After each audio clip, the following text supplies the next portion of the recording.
Aujourd'hui, beaucoup d'hommes vivent avec une infection génitale. C'est une maladie très douloureuse pour les hommes. Elle se manifeste par des brûlures ou des douleurs lors de la miction, c'est-à-dire pendant que l'homme urine, ou encore par un écoulement purulent au bout du pénis. Aujourd'hui, nous allons voir ce qu'est une infection génitale chez l'homme. Comment se manifeste-t-elle? La gonococcie est-elle la seule infection génitale chez l'homme? Qu'est-ce qu'un homme doit faire lorsqu'il a une infection génitale?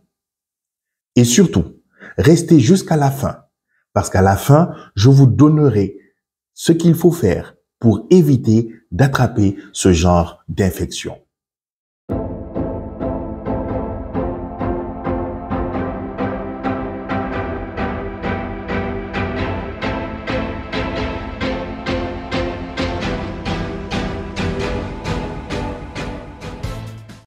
Avant de rentrer dans le vif du sujet, laissez-moi me présenter.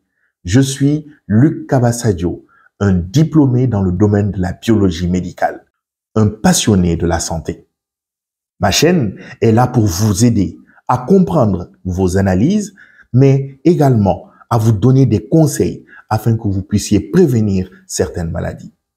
Si les thèmes abordés sur ma chaîne vous intéressent, alors n'oubliez pas, abonnez-vous et activez toutes les cloches pour ne rater aucune de nos vidéos. Qu'est-ce qu'une infection génitale chez l'homme? Une infection génitale chez l'homme est une infection qui va affecter les organes génitaux masculins, tels que le pénis, la prostate, l'urètre, les testicules ou encore les vésicules séminales. La gonococcie est-elle la seule infection génitale chez l'homme? Absolument pas. Il existe plusieurs types d'infections génitales chez l'homme. Nous pouvons citer déjà la gonococcie, qui est due à Neisseria gonorrhoeae, qui est une bactérie qui va provoquer des brûlures lors de la miction et un écoulement au niveau du bout du pénis. Nous avons également chlamydia, qui est due à Chlamydia trachomatis, qui peut être asymptomatique ou encore présenter des symptômes, comme par exemple des brûlures lors de la miction et également un écoulement purulent. Nous avons la syphilis qui est causée par Treponema pallidum et donc qui va évoluer en fonction du stade. Cependant, la syphilis va provoquer des blessures, des lésions au niveau de l'appareil génital de l'homme et il peut avoir d'autres complications beaucoup plus graves. Nous avons aussi des candidoses qui sont dues à Candida albicans, qui est une levure qui peut causer des brûlures, des démangeaisons, des rougeurs et également de l'écoulement au niveau du pénis. Nous avons également une infection parasitaire due à Trichomonas vaginalis.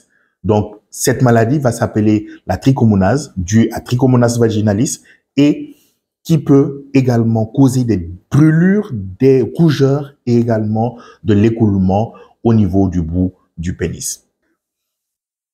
Que doit faire un homme lorsqu'il se rend compte qu'il a une infection génitale?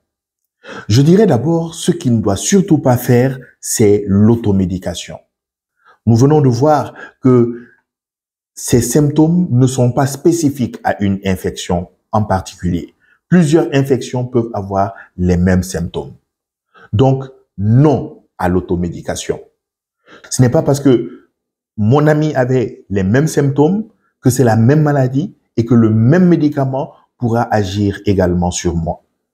Non à l'automédication. Ce qu'il faut faire, c'est de ne pas avoir honte. Premièrement, allez voir votre médecin. Expliquez-lui votre problème pour qu'il puisse vous consulter. Deuxièmement, ce médecin vous prescrira des analyses à faire. Faites ces analyses. Ça peut être le CBU, l'examen cytobactériologique des urines, ça peut être la sérologie chlamydia ou encore ça peut être le prélèvement urétral. Troisièmement, revenez avec vos résultats chez votre médecin afin qu'il puisse examiner ces résultats et qu'il puisse vous prescrire le meilleur traitement qu'il soit. Et enfin, suivez le traitement jusqu'au bout. Même si au bout du 2e ou du 3e jour de traitement, vous vous sentez mieux et que vous n'avez plus aucune douleur, suivez le traitement jusqu'au bout. N'abandonnez pas le traitement. Si votre médecin vous dit que c'est pour 5 jours, pour 7 jours, pour 10 jours, prenez les médicaments scrupuleusement jusqu'à la fin du traitement. Cela est très important afin que vous puissiez vous débarrasser totalement de cette maladie. Prévenir ce genre de maladie. Premièrement, faites un test de dépistage systématiquement avant de vous mettre en couple avec quelqu'un. Deuxièmement, restez fidèle à la personne. Pour ceux qui ne peuvent pas être fidèles, eh bien, utilisez le préservatif pour vous protéger. Et enfin, pour certains types d'infections, vous pouvez prendre les devants en faisant la vaccination.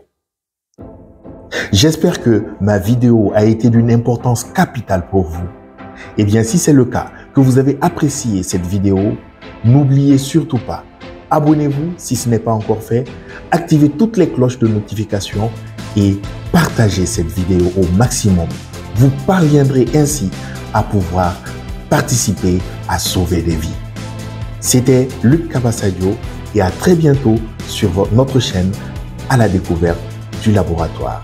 Je vous remercie.